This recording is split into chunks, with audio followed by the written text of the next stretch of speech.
అబ్బో ఇక్కడ కేజీ చీరలు కొంటే అర కేజీ చీరలు ఫ్రీ అంట. మంగళ్య షాపింగ్ మాల్ కేజీల్లో సేల్, టన్నుల్లో ఆనందం.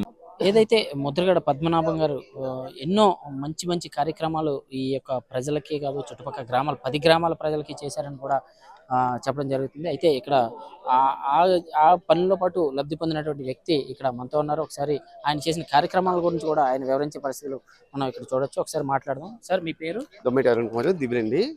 ముద్రగడ పద్మనాభం గారు 77 ఎమ్మెల్యేగా చేశారు. అదే విధంగా 83 తెలుగుదేశం ఎమ్మెల్యేగా చేసి మంత్రిగా పనిచేశారు. 89లో కాంగ్రెస్ తరఫున ఎమ్మెల్యేగా నెగ్గి మంత్రిగా ఎక్సైజ్ శాఖ, రవాణా శాఖ మంత్రి చేశారు.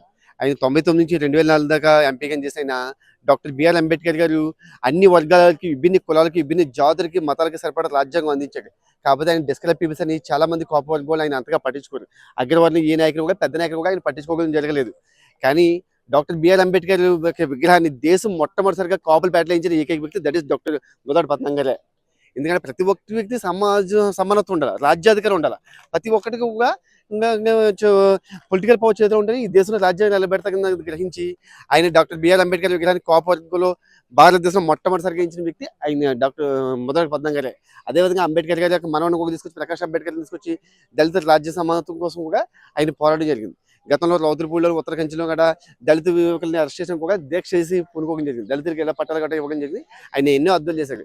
అటువంటి వ్యక్తి ఈ రోజు మన మధ్య లేకపోవడం దౌర్భాగ్యం, మన యొక్క అందరికీ బాధ. జిల్లా వాసులకి కదా, రాష్ట్ర వాసులకి, అన్ని వర్గాల వాళ్ళకి ఆయన చేయించాడు. డాక్టర్ బిఆర్ అంబేద్కర్ విగ్రహం ఆవిష్కరించాడు. బిఆర్ అంబేద్కర్ మనవని కూడా ఇన్వైట్ చేసి దళిత రాజ్యాధికారుల కోసం ఆయన ఎంతోగా శోభపడ్డాడు. గతంలో తెలుగుదేశం ప్రభుత్వంలో ఏంటి జాబ్ కావాలంటే బాబు రావాలని తప్పక మేనిఫెస్టో ఇచ్చి ప్రజల మేనిఫెస్టో ఏకైక యాక్షన్ తీసుకొచ్చిన వ్యక్తి దట్ ఈస్ పద్మనాభం గారు. పద్మనాభం గారు దీక్షలో కూర్చున్నాడంటే తప్పు ఉన్నది ఉండేది కాదు. ప్రభుత్వం ఏదో మిస్టేక్ చేస్తేనే కూర్చునేది. కాపులని బీసీలో కలపాలని చెప్పేసి మేనిఫెస్టో ఇచ్చేసి జాబ్ కావాలంటే బాబు రావాలని చెప్పేసి నిరుద్యోగులు అందరూ టోకరేసాడు. ఎవరో బడికి ఈయన దీక్ష కూర్చుంటే ప్రభుత్వం గదిలిపోయింది. ఈయన ఇక్కడ కూర్చున్నాకంటే సీఎం ఎవరైనా సరే చలి ఉద్యోగం రావాల్సిందే. అది 100 పవర్. అటువంటి వ్యక్తి మన జిల్లాలోను రాష్ట్రంలో లేకపోవడం చాలా బాధాకర విషయం. అంటే ఇలాంటి ఎన్నో ఇలాంటి కార్యక్రమాలు, ఎన్నో మంచి మంచి కార్యక్రమాలు చేసినటువంటి వ్యక్తి ఈ రోజు మన మధ్యన లేకపోవడం మీకు ఎలా అనిపిస్తుంది?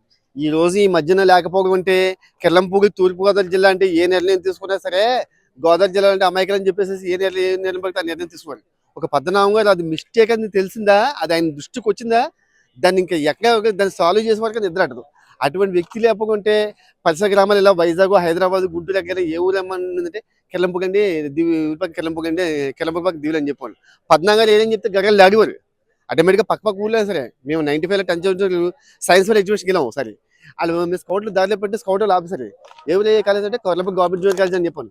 వాళ్ళ కిర్లంపూడి పేరు చెప్తారా ఆటోమేటిక్గా చలిజాలు వచ్చి మమ్మల్ని పంపనివారు. అంటే కిర్లంపూడి కంటే ఒక రాష్ట్ర స్థాయిలో కిర్లంపూడి పరిసర ప్రాంతాలు ఇలా దిగులి, పెద్దాపని, పెద్దపడి దాకా ఈ పరిసర ప్రాంతాలు పద్మనాభం గారు ఏరియా అంటే ఇంకా ఆయనకి ఎవరే ఇవ్వనివారు కాదు.